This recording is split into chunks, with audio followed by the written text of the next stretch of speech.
बिस्मिल्लाहिर्रहमानिर्रहीम। रेसिपी शामदीद मज़ेदार सी आज रेसिपी लेकर ज़बरदस्त से ये बनेंगे आपके नान। वो भी किस तरह से बनेंगे मज़ेदार सी। इस रेसिपी के लिए आपको चाहिए सबसे पहले आटा। आपने नॉर्मल घर का आटा ले लेना है, लाल वाला चक्की वाला आटा लेना है। आपने 1 कप लाल चक्की वाला आटा लेना है, ठीक है। 1 कप भर के लीजिएगा। मेजरिंग कप से आपने 200 ग्राम लेना है आटा, ठीक है। और आपने इसके साथ ऐड कर देना है बेसन। बेसन जो है वो हाफ़ कप जाएगा, यानी 1 कप भरकर 1 से सवा कप जो है वो आटा होगा, तो उसके साथ बेसन जो होगा वो आधा कप जाएगा, ठीक है। 100 ग्राम के करीब जाएगा। और उसके बाद आपने इन दोनों चीज़ों को अच्छे से मिक्स कर लेना है। नॉर्मल घर का आटा है, ये कोई ऑल पर्पस फ्लावर नहीं है, ना ही ये मैदा मैं यूज़ कर रही हूँ। सिंपली मैं आपने जो घर में नॉर्मली आटा होता है, लेकिन ये लाल वाला आटा है जो चक्की का आटा होता है, वो यूज़ किया है मैंने।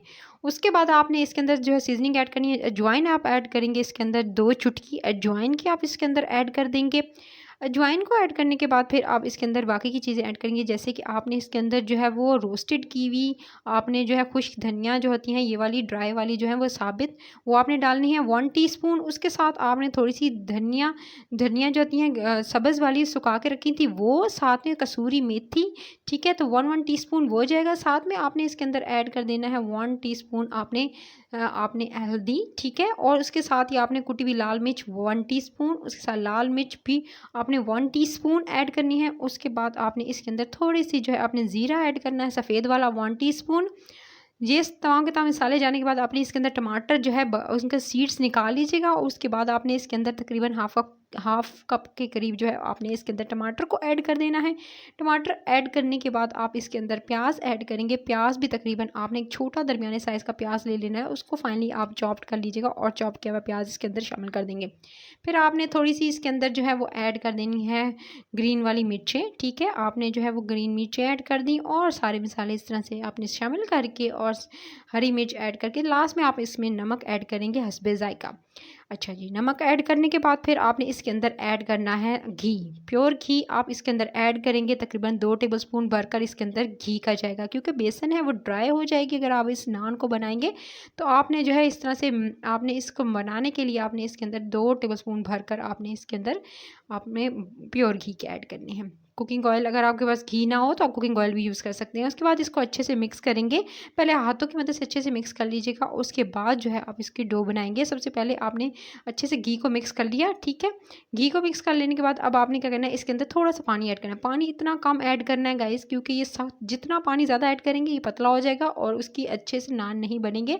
और आपकी जो आपने डो को बहुत सख्त गूँथना है। मैंने सिर्फ़ और सिर्फ़ 3 टेबलस्पून से ही ये मैंने गूँधा है। किस तरह से आप देख सकते हैं, मैंने इसके अंदर जो घी शामिल किया था उसकी वजह से डो बनाने में मुझे बहुत आसानी हुई। और देखिए मैं गूँथती जा रही हूँ। सिंपली मैंने 3 टेबलस्पून पानी की मदद से इसको गूँधा है, क्योंकि इसके अंदर घी था तो अच्छे से ये गूँधा जा रहा है। और इसको जितना गूँधेंगे जल्दी से गूँधा जाएगा और पानी ऐड करने की ज़रूरत नहीं है। यही लोग मिस्टेक करते हैं कि जब भी ये बनाते हैं आप, ये घर में नॉर्मली बहुत लोगों के घर में बनता होगा ये वाले नान, तो उसमें क्या करते हैं पानी ज़्यादा ऐड कर देते हैं, जिसकी वजह से उनकी जुड़ती नहीं है, टूट जाते हैं उनके नान। तो आपने जो है इस तरह से इसको अच्छे से गूँध लेने के बाद इस तरह से सेट करके एक तरफ रख देना है रेस्ट पे। आपने तकरीबन इसको मैंने आधा घंटे के लिए छोड़ दिया था, ठीक है। गूँध कर देखिए कितनी सख्त डो बनाई है मैंने। फिर जी अच्छे से गूँध लेने के बाद आप इसकी देख सकते हैं कितनी, आप इसको जो है सॉफ्ट नहीं गूँधना। इसके बाद इसके पेड़े बना लीजिएगा। रैंडम से आपने इसके पेड़े बना लेने हैं, ठीक है। और पेड़े बनाकर आपने गोल गोल राउंड शेप में इसके पेड़े बनाएंगे और इस तरह से पेड़े बनाकर आप सेट करते जाएंगे और रखते जाएंगे। सही है जी गाइस। अब आपने इसके पेड़े बना लिए और पेड़े बनाकर आपने इसको एक प्लेट में रख लिया। पेड़ों को तकरीबन 5 से 10 मिनट रेस्ट देंगे। उसके बाद आपने इसको भी नॉर्मली जैसे रोटी बेलते हैं, पहले डस्ट कीजिएगा थोड़ा सा आटा, नॉर्मल जो आटा था, ठीक है। उसके बाद इसको बेलिएगा। छोटे बनाना चाहते हैं छोटे बना लें, बड़े साइज़ में बनाना चाहते हैं बड़े बना लें। और इस तरह से बेलने के बाद फिर आपने इसको पहले से गर्म जो है तवा कीजिएगा, और ठीक है। और उसके ऊपर थोड़ा सा जो है आपने डालना है घी, और घी डालकर इसको ऊपर फैला देना है, ठीक है। बेली हुई आपने जो नान है इसको बेले हुए इसको फैलाकर उसके बाद आप एक तरफ से हो जाए तो दूसरी तरफ से साइड इसकी टर्न कर देनी है। और उसके बाद फिर अगेन इसके ऊपर थोड़ा सा आपने और ऑयल लगाना है या घी लगाना है, ठीक है। मैं घी का इस्तेमाल कर रही हूँ। फिर इसकी चीज़ इस तरह से एक तरफ से क्रिस्पी हो जाएगा, तो गोल्डन कलर आ जाए तो क्रिस्पीनेस इसकी आपको फील होगी, जैसे नॉर्मली जो आप जो है तलते हैं। तो आपने जो इस तरह से एक तरफ से हो जाए तो आपने तकरीबन 2 से 3 मिनट बाद इसको फ्लिप कर लेना है और इसकी साइड टर्न कर लेनी है। और इसको जो है वो अच्छे से आपने कुक होने देना है। एक तरफ से साइड अच्छे से कुक हो जाए तो इसको लो टू मीडियम फ्लेम पर पकाना है, क्योंकि कच्ची ना रह जाए, कच्चा इसका आटा ना रह जाए। तो आपने जो है इस नान को पकाने के लिए आपने जो है थोड़ा-सा जो वेट करना है। ये मेसी रोटी भी कह सकते हैं, इसे मिस्सी रोटी बहुत नॉर्मली पसंद की जाती है कि आप जो है वो इसको जो है वो आप लस्सी के साथ जो है लोग एंजॉय करते हैं। तो ये काफ़ी फ़ेमस है, तो आप इसे जो है वो इस तरह से भी कह सकते हैं कि एक तरह की रोटी टाइप जो है वो है। लेकिन ये नान बहुत मज़े के बनने वाले, बगैर यीस्ट के, बगैर इसमें दही ये कोई मैंने बेकिंग सोडा कुछ भी ऐड नहीं किया।